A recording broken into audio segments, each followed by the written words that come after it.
Assalamualaikum warahmatullahi wabarakatuh. Perkenalkan, nama saya Francisca. Di sini saya akan menjelaskan tentang ikatan kimia. Apa itu ikatan kimia? Ikatan kimia merupakan gaya yang mengikat dua atom atau lebih untuk membuat senyawa atau molekul kimia. Ikatan itulah yang akan menjaga atom tetap bersama dalam suatu senyawa yang dihasilkan.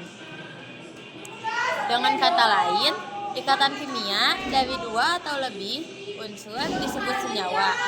Kayak di contoh tadi, ada senyawa dari garam dapur. Namun, ikatan tersebut berbeda-beda loh.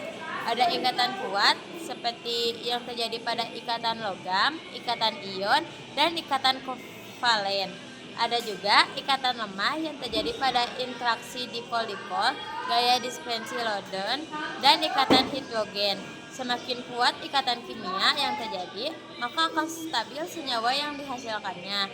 Sebaliknya, semakin lemah ikatan kimia yang terjadi, akan semakin tidak stabil senyawa yang dihasilkannya, dan dapat mengalami reaksi lain untuk membuatnya lebih stabil. Dan pembentukannya, ikatan tersebut dipengaruhi oleh elektron valensi. Apa itu elektron valensi? Yaitu elektron yang berada pada kulit terluar suatu atom. Di berbagai ujian seperti UTBK, ujian sekolah, atau ujian mandiri PTN, bakal sering nemu pertanyaan jelaskan bagian ikatan kimia beserta contohnya. Maka dari itu, baca terus artikel ini biar kalian paham seluk-seluk ikatan kimia dan jawabin pertanyaan semacam ini. Yang pertama ada teori Lewis. Teori yang pertama yang akan aku jelaskan adalah teori Lewis. Dinamakan teori Lewis karena teori ini datang dari profesor fisika dan kimia dari Amerika Serikat, yaitu Gilbert and Lewis pada tahun 1916 di dalam artikelnya The Atom and the Molecules. Kalian juga akan mengenal yang namanya struktur Lewis. Kalian bisa lihat pada contoh ikatan yang terjadi antara litium 1 elektron, oksigen 6 elektron, dan neon 8 elektron. Berikut ini. Simbol tik-tik pada ikatan di atas merupakan jumlah elektron valensi dari masing-masing atomnya. Yang kedua ada teori Kossel. Selanjutnya ada teori Kossel masih di tahun yang sama. Albert Kossel yang merupakan ilmuwan dari Jerman juga mengajukan teori yang hampir mirip dengan teori Lewis. Bedanya terletak pada transfer elektron yang penuh antar atom-atomnya. Kamu bisa lihat teori Kossel ini pada ikatan polar. Selanjutnya, Lewis dan Kossel menjelaskan bahwa kestabilan gas mulia dengan konfigurasi elektron saling berhubungan, di mana unsur gas mulia ternyata memiliki 8 elektron valensi sehingga memiliki sifat yang stabil, kecuali He yang hanya memiliki 2 elektron valensi. Hal terpenting dari ikatan kimia adalah jenis-jenis ikatannya. Karena ini yang membagi senyawa satu dengan yang lainnya.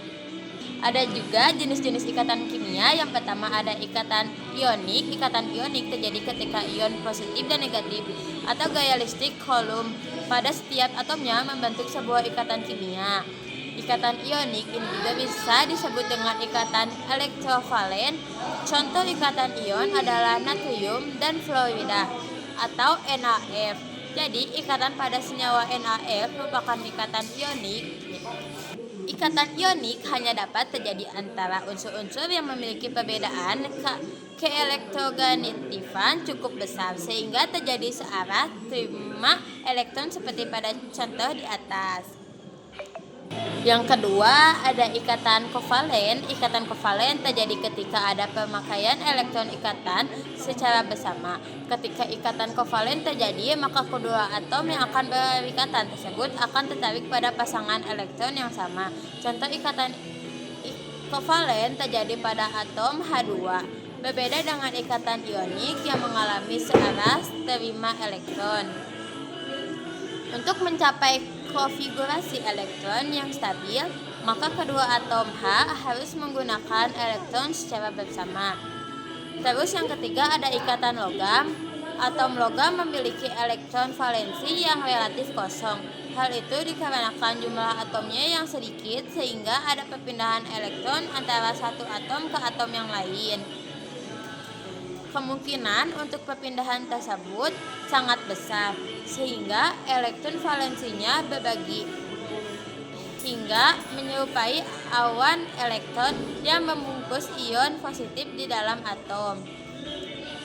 Ikatan yang terjadi tersebut membuat logam ketika ditempa hanya akan mengalami pergeseran pada atom-atom penyusunnya. Mungkin segitu saja penjelasan dari saya. Mohon maaf bila ada kesalahan dari saya. Wassalamualaikum warahmatullahi wabarakatuh.